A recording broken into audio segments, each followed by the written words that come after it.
A new meat packing plant is set to open next month in central Utah. The idea here is to help local ranchers get their animals processed and do so faster and keep businesses in Utah. News specialist Alex Cabero visited that plant today and says ranchers are excited about what is being built.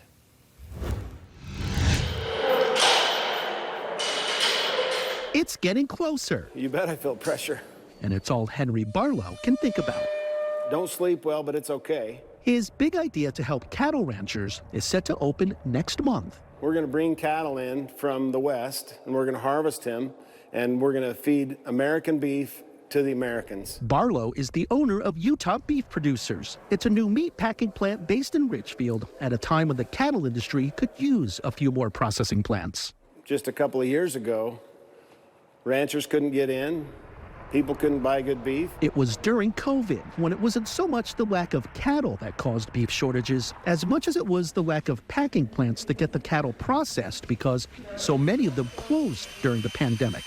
Barlow says it opened his eyes that something needed to be done to help the food supply chain. Not only is it scary for the consumer, but can you imagine being a rancher and have 100 head that you can't go get harvested somewhere? They're right fed out, and you've got to feed them another 5-6 months. I mean, those things impact those guys big time.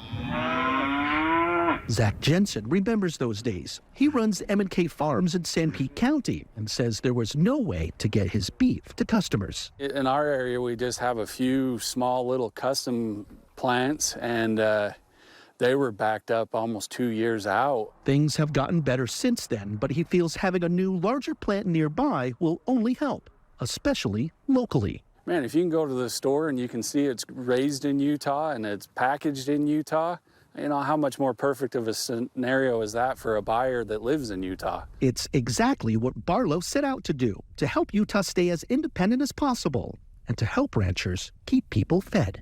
Everything that I've done in my life up to now has been getting me ready for what I'm doing right now. The grand opening is March 30th. Barlow is also making his facility a modern one, incorporating water savings, methane gas reductions, and even partnerships with local colleges to make educational opportunities for students. He's hoping to be an example that something like this is possible these days. Alex Cabrero, KSL 5 News.